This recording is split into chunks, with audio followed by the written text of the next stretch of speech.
अस्सलाम वालेकुम 10th class, कैसे हैं आप सब लोग। आज हम लोगों ने एक्सरसाइज 7.3 का क्वेश्चन 5 करना है। क्वेश्चन 5 हमारे पास है फिल इन दी ब्लैंक्स। अब देखें यहाँ दिया हुआ है cos -150 degree equal to dash cos 150 degree. तो बताना ये है कि cos -150 का एंगल जो है वो पॉजिटिव होगा या नेगेटिव होगा cos 150 के। तो इसको समझने के लिए सबसे पहले हमें क्या होना चाहिए, नेगेटिव एंगल आइडेंटिटीज का पता होना चाहिए। तो सबसे पहले हम उसे देख लेते हैं। जी देखें, ये हमारे पास है नेगेटिव एंगल आइडेंटिटीज। तो आपको पता है हमारे पास 6 ट्रिग्नोमेट्रिक रेशियोज होती हैं, sine theta, cos theta, tan theta, और साइन का उल्ट कोसिकेंट, कॉस का उल्ट सीकेंट और टेन का उल्ट कॉट। तो देखें, अगर हमारे पास साइन नेगेटिव थीटा होता है तो वो इक्वल होता है नेगेटिव ही साइन थीटा के, यानी नेगेटिव का एंगल हो तो वो नेगेटिव साइन के ही इक्वल होगा। साइन की फर्स्ट ये है। अब देखें साइन का उल्ट क्या है, कोसिकेंट है। तो सेम इसी तरह अगर sine theta angle negative negative के इक्वल है तो इसका जो उल्टा एंगल है कोसिकेंट वो भी नेगेटिव नेगेटिव ही के इक्वल होगा। ठीक है, जैसे ये खुद होंगे वैसे इनके रेसिप्रोकल्स होंगे। अब देखें कॉस अगर नेगेटिव थीटा हो तो ये पॉजिटिव कॉस थीटा के इक्वल होता है, अगर पॉजिटिव हो तो ये नेगेटिव के इक्वल होता है। ये एक दूसरे के ऑपोजिट होते हैं एंगल्स। अब कॉस नेगेटिव एंगल थीटा है तो पॉजिटिव होगा। कॉस का उल्टा क्या है, सीकेंड है। तो सेम इसी तरह अगर सीकेंड नेगेटिव थीटा हो तो ये भी इक्वल होगा किसके, पॉजिटिव सीकेंड थीटा के। और टेन अगर टेन हमारे पास नेगेटिव थीटा है तो ये भी माइनस नेगेटिव थीटा के इक्वल है। अब टेन का उल्टा क्या होता है, कॉट होता है। तो कॉट में भी वही प्रॉपर्टी पाई जाती है कि कॉट नेगेटिव थीटा हो तो ये भी कॉट नेगेटिव थीटा के ही इक्वल होगा। अब देखें साइन और टेन ये दोनों नेगेटिव नेगेटिव ही इक्वल होते हैं, और कॉस में सिर्फ जो है वो साइन चेंज हो जाता है, नेगेटिव हो तो पॉजिटिव हो जाता है। तो इनके ऑपोजिट भी सेम उसी तरह कोसिकेंट और कॉट नेगेटिव नेगेटिव ही रहेंगे और ये दोनों साइन चेंज करेंगे। अब इन रेशियोज को आइडेंटिटीज को ना देखते हुए हम लोग fill in the blanks fill करते हैं। देखें पहले है कॉस। कॉस का साइन नेगेटिव हो तो ये चेंज हो जाता है किसमें, पॉजिटिव में। इसका मतलब है यहाँ पर क्या आ जाएगा, फर्स्ट कॉस कॉस -150 है तो पॉजिटिव कॉस 150 आएगा। नेक्स्ट देखें साइन है, साइन नेगेटिव का है तो इसके बाद यहाँ भी क्या होगा, नेगेटिव, क्योंकि साइन और कॉट टेन ये क्या है, ये और इनके ऑपोजिट्स के साथ वही साइन आता है। अब है टेन, टेन अभी मैंने बताया नेगेटिव हो तो नेगेटिव ही रहता है, लिहाजा यहाँ पर भी साइन कौन सा आएगा, नेगेटिव का। इसके बाद है कॉट, कॉट टेन का उल्ट है तो ये नेगेटिव है, तो नेक्स्ट एंगल भी हमारे पास क्या होगा, नेगेटिव होगा। इसके बाद है सीकेंड, सीकेंड जो है वो -60 है। अब देखिए सेकेंड किसका उल्टा है, कॉस का उल्टा है ना सीकेंड, तो ये ऑपोजिट एंगल के इक्वल होगा। अब सीकेंड जो है वो माइनस नेगेटिव है, -60 है, तो ये किसके इक्वल होगा, पॉजिटिव 60 के, सेकेंड 60 के। कॉसिकेंट, कॉसिकेंट किसका उल्टा है, साइन का उल्टा है, तो साइन नेगेटिव नेगेटिव के इक्वल होता है, लिहाजा इसका आंसर भी क्या आ गया, नेगेटिव आ गया। बहुत सिंपल था ये क्वेश्चन करना। इसके लिए सिर्फ आपको पास ये नेगेटिव एंगल आइडेंटिटीज का क्लियर होना बहुत ज़रूरी है।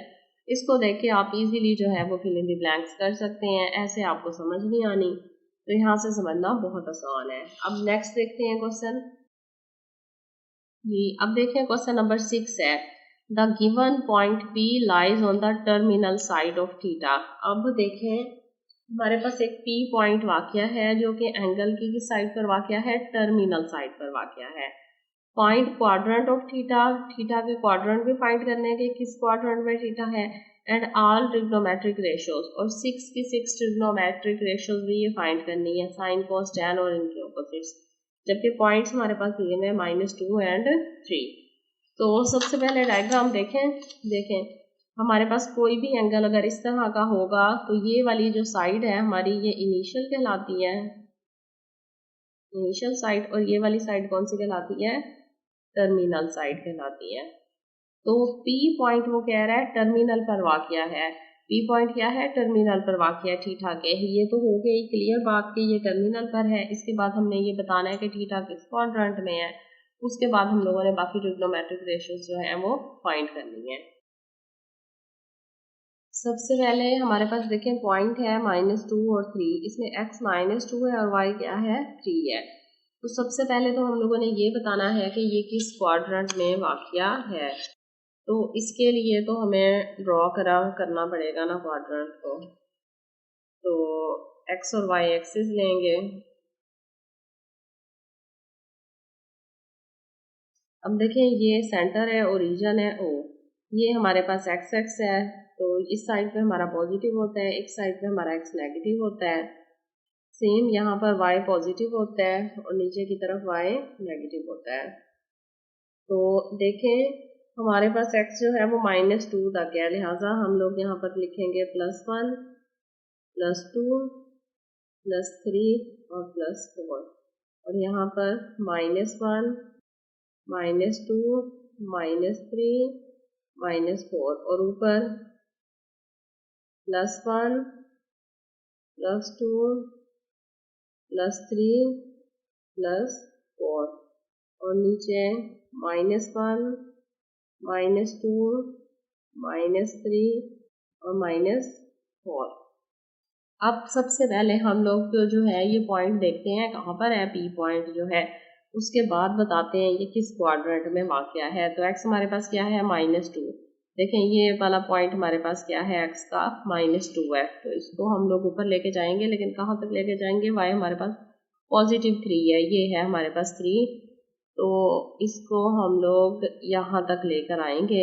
ये वाला हमारा पास पॉइंट क्या आ गया है, ये हमारे पास P पॉइंट आ गया है जो कि है -2 और 3। अब देखें इसको हम लोगों ने यहाँ से 3 से नहीं मिलाना, बल्कि हम लोगों ने थीटा ड्रॉ करना है, तो यहाँ से मिलाएंगे। अब ये जो एंगल हमारे पास बन रहा है ये हमारे पास थीटा एंगल बन रहा है, और ये वाला जो एंगल है ये हमारे पास 90 है। ये वाली जो साइड है ट्राइंगल की बेस है, और ये x इक्वल टू -2 है, और ये y है, y इक्वल टू क्या आ रहा है, 3 आ रहा है। इस साइड का नाम हम लोग z रख लेते हैं, जो कि अभी हमारे पास नहीं है, हम इसकी वैल्यू फाइंड करेंगे, क्योंकि नेक्स्ट हमसे पूछा गया है क्वेश्चन में कि क्वाड्रेंट को बताने के बाद ट्रिग्नोमेट्रिक रेशियोज भी बतानी है। तो ट्रिग्नोमेट्रिक रेशियोज बताने के लिए हमारे पास बेस, परपेंडिकुलर और हाइपोटेनियस, इनकी वैल्यूज तीनों का होना ज़रूरी है। अब देखें क्वाड्रेंट कैसे करते थे हम लोग, ये फर्स्ट क्वाड्रेंट है, ये सेकंड क्वाड्रेंट है, ये थर्ड है और ये 4 है। इसका मतलब है कि किस क्वाड्रेंट में P पॉइंट लाई कर रहा है, तो आप लिखेंगे कि P -2 3 lies in second quadrant. Second quadrant में ये पॉइंट क्या कर रहा है, वाक़या है। अब देखें यहाँ हमारे पास x इक्वल टू -2 है, y इक्वल टू 3 है, तो z जो है वो हम लोग फाइंड करते हैं, जिसे हमने लेट कर लिया है।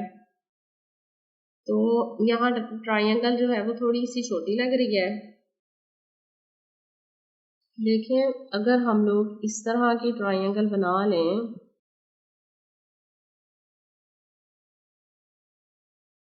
थोड़े बड़े साइज की, तो ये हमारे पास कौन सी साइड कहलाती है, बेस, और ये वाली साइड कौन सी है, परपेंडिकुलर, और ये वाली जो साइड है ये क्या कहलाती है, हाइपोटेनियस। ठीक, और यहाँ पर एंगल कौन सा होता है, 90 का होता है। तो पाइथागोरस थ्योरम के साथ हम लोग क्या कर सकते हैं, फार्मूला लगाकर जो भी दो वैल्यूज दी हुई हैं तीसरी अननोन फाइंड कर सकते हैं। बेस हमारे पास क्या आया है, x वो इक्वल टू -2 है, ये परपेंडिकुलर y है जिसकी वैल्यू 3 है, और इसे हम लेट कर लेते हैं z है, इसकी वैल्यू जो है वो हम लोगों ने फाइंड करनी है। तो सबसे पहले हम लोग इसकी वैल्यू फाइंड करते हैं जी। अब पाइथागोरस थ्योरम यूज करते हैं। पाइथागोरस थ्योरम के मुताबिक क्या था, हाइपोटेनियस का स्क्वायर इज इक्वल होता है base square plus perpendicular square,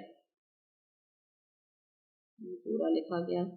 अच्छा, तो हाइपोटेनस हमारे पास जी है, तो जी का स्क्वायर इक्वल टू बेस हमारे पास एक्स है, एक्स स्क्वायर, और प्लस परपेंडिकुलर क्या है, वाई, वाई स्क्वायर। अब जी तो हमारे पास है नहीं, फाइंड करना है, एक्स हमारे पास -2 है, उसका स्क्वायर आ जाएगा, और प्लस वाई हमारे पास 3 है, 3 का स्क्वायर, तो जी का स्क्वायर इक्वल टू 2 का स्क्वायर 4 प्लस 3 का स्क्वायर 9, तो जी स्क्वायर इक्वल टू आ जाएगा 9 और 1 10 और 13। अब स्क्वायर खत्म करने के लिए बोथ साइड पे स्क्वायर रूट लेंगे, लिहाजा z इक्वल टू आ जाएगा √13, इसका अंडर रूट खत्म नहीं होगा। अब हमारे पास a, b और c तीनों की वैल्यूज हैं, यानी x, y, z की। अब हम तीनों सारी ट्रिग्नोमेट्रिक रेशियोज लिखते हैं और उनकी वैल्यूज पुट करते हैं। जी, अब ट्रिग्नोमेट्रिक रेशियोज लिखते हैं। साइन थीटा, साइन थीटा किसके इक्वल होता है, फिर कॉस थीटा और उसके बाद क्या है, tan theta. Sine theta equal होता है ट्रायंगल पीछे बनी हुई थी हमारी,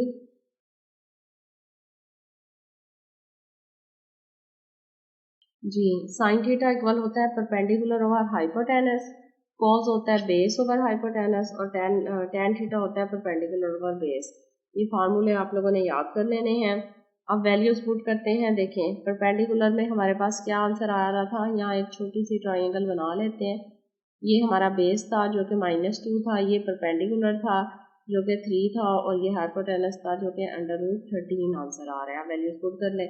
परपेंडिकुलर क्या है हमारे पास 3 है और डिवाइडेड बाय हाइपोटेनस क्या है √13। सेम इसी तरह बेस हमारे पास क्या है -2 डिवाइडेड बाय हाइपोटेनस √13 और टैन हमारे पास क्या है परपेंडिकुलर 3 और बेस क्या है -2। ये आंसर्स हैं इनके।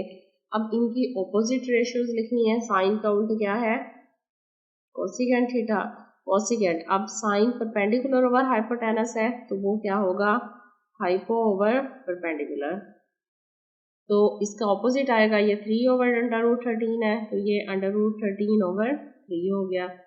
और कोसिकेंट के बाद नेक्स्ट क्या आ रहा है, कॉस काउंट क्या है, सीकेंट थीटा है। तो सीकेंट थीटा किसका है, बेस ओवर हाइपोटेनस है। कोस जो है वो बेस ओवर हाइपोटेनस है तो सीकेंट क्या आएगा, हाइपोटेनस ओवर बेस।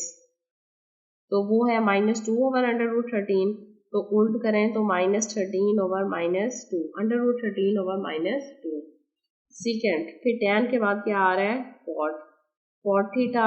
टैन हमारे पास है परपेंडिकुलर ओवर बेस तो कॉट आएगा बेस ओवर परपेंडिकुलर, तो ये आ जाएगा -2 ओवर 3।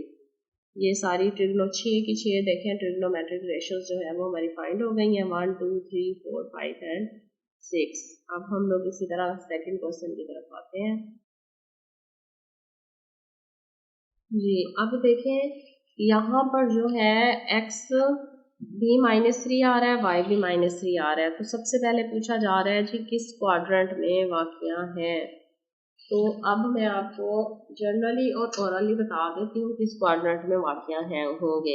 देखें यहाँ x हमारा पॉजिटिव होता है, यहाँ x नेगेटिव होता है, ये y पॉजिटिव है और ये y नेगेटिव है और ये सेंटर है हमारा। और ये देखें यहाँ पर x भी पॉजिटिव आएगा, y भी पॉजिटिव, यहाँ x क्या है नेगेटिव है और y क्या है पॉजिटिव है।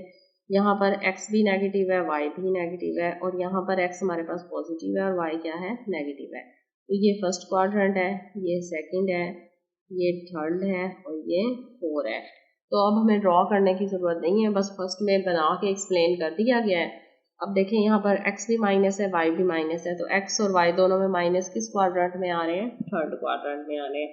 लिहाजा हम लोग लिखेंगे p -3 -4 lies in third quadrant. अब नेक्स्ट क्या करना है, ट्रिग्नोमेट्रिक रेशियोज करनी है। तो ट्रिग्नोमेट्रिक रेशियोज के लिए हमारे पास वैल्यूज दी हुई हैं, x इक्वल टू -3 और y इक्वल टू -4। इसका मतलब है z जो है वो हम लोगों ने फाइंड करना है। तो पाइथागोरस थ्योरम यूज करते हैं और x और y बेस और परपेंडिकुलर है तो हाइपोटेनस फाइंड होगा। तो फार्मूला वही आएगा, z square equal to x square plus y square. z हमने फाइंड करना है तो x हमारे पास क्या है -3 का स्क्वायर प्लस y क्या है -4 का स्क्वायर। तो z स्क्वायर इक्वल टू आएगा 3 का स्क्वायर 9 प्लस माइनस का स्क्वायर 4 4 16।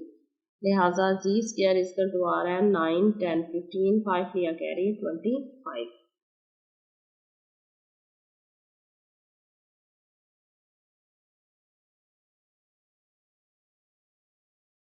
अब देखें स्क्वायर खत्म करने के लिए बोथ साइड पे हम लोगों ने क्या करना है, स्क्वायर रूट लेना है। तो इसका अब हम लोगों ने दोनों साइड का स्क्वायर रूट लेना है, तो z बराबर आ जाएगा 5 के, क्योंकि 25 कंप्लीट अंडर रूट में आ रहा है 5। अब सारी की सारी ट्रिग्नोमेट्रिक रेशियोज लिखनी है 6 की 6, लिहाजा लिखते हैं हम लोग साइन थीटा और cos theta and tan theta. Sine theta किसके इक्वल था,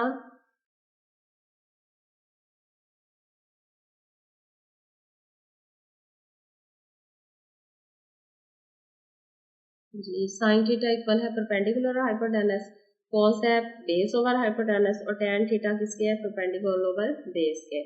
तो वैल्यूज पुट करें। परपेंडिकुलर में हमारे पास देखें ट्राइंगल जब भी बनाते हैं यहाँ x है, यहाँ y है और यहाँ z है, तो इसका मतलब है परपेंडिकुलर हमारे पास y है।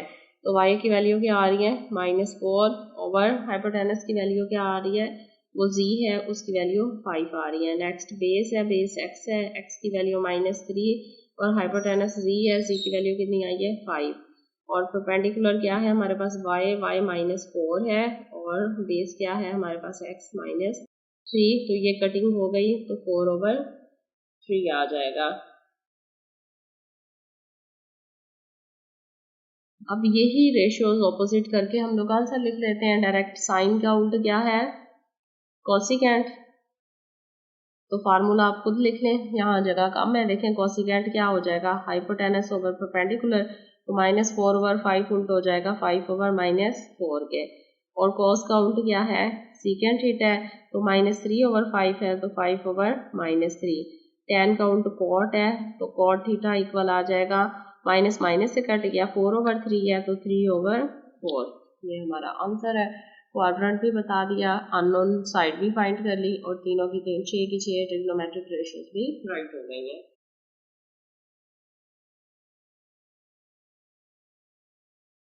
अब यहाँ देखें जी हमारे पास दोनों वैल्यूज क्या है, पॉजिटिव है, एक्स भी और वाई भी। और ये किस क्वाड्रेंट में वाकिया है, सिर्फ फर्स्ट क्वाड्रेंट में दोनों पॉजिटिव होते हैं।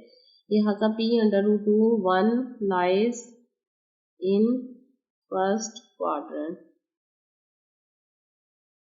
अब x हमारे पास क्या है, √2 है, y हमारे पास परपेंडिकुलर 1 है और z जो है वो हाइपोटेनस है, वो हमने फाइंड करना है। तो पाइथागोरस थ्योरम यूज करते हैं, z² = x² प्लस y²। तो z² = x हमारे पास है √2 का स्क्वायर और प्लस y क्या है 1²। लिहाजा z² = √2 के साथ कट जाएगा, सिर्फ 2 आ जाएगा और 1 का स्क्वायर 1। z² आ जाएगा 3 के, लिहाजा स्क्वायर रूट खत्म किया, दोनों साइड पे लिया, तो z आ जाएगा √3 के। ये हमारे पास थर्ड साइड हाइपोटेनस आ गई। अब x y z तीनों साइड्स हैं हमारे पास। अब हम लोग क्या करते हैं, रेशियोज लिखते हैं। तो सबसे पहले मैं फार्मूले लिख लेती हूँ।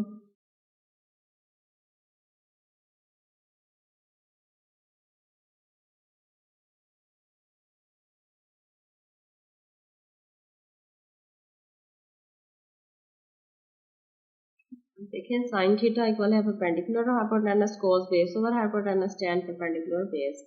वैल्यूज पुट करते हैं। परपेंडिकुलर हमारे पास y है, y हमारे पास 1 है और हाइपोटेनस हमारे पास z है, वो हमारे पास √3 आ गया। बेस क्या है हमारे पास, बेस √2 है और डिवाइडेड बाय हाइपोटेनस क्या है √3 है। तो इसे हम एक √ में भी लिख सकते हैं, तो ये आ जाएगा 2/3। उसके बाद परपेंडिकुलर हमारे पास क्या होता है 1 है, तो ये 1 आ जाएगा और बेस हमारे पास क्या है √2 है, तो ये आंसर इसका आ जाएगा। अब नेक्स्ट रेशियोज इसके क्या है, ऑपोजिट है। तो देखें साइन का उल्ट क्या है, साइन का उल्ट है कोसिकेंट थीटा, तो 1/√3 है, तो √3/1 जो कि इज इक्वल टू होता है √3 के। 1 को तो जिससे डिवाइड करें वही आ जाती है ना रकम। कॉस का उल्ट क्या होता है, सीकेंट थीटा होता है, तो ये √2/√3 है, तो √3/√2 आ जाएगा। और नेक्स्ट ये एक ही अंडर रूट में आ गया, तो ये हो गया 3/2। इसके बाद tan है, tan का उल्ट क्या है cot थीटा। cot हमारे पास 1/√2 है, तो √2/1, तो ये इक्वल टू आ जाएगा √2। ये हमारा क्वेश्चन नंबर 3 था। अब क्वाड्रेंट भी हो गया इसमें, और अननोन वैल्यू भी फाइंड हो गई, और 6 की 6 रेशियोज भी ट्रिग्नोमेट्रिक फाइंड हो गई।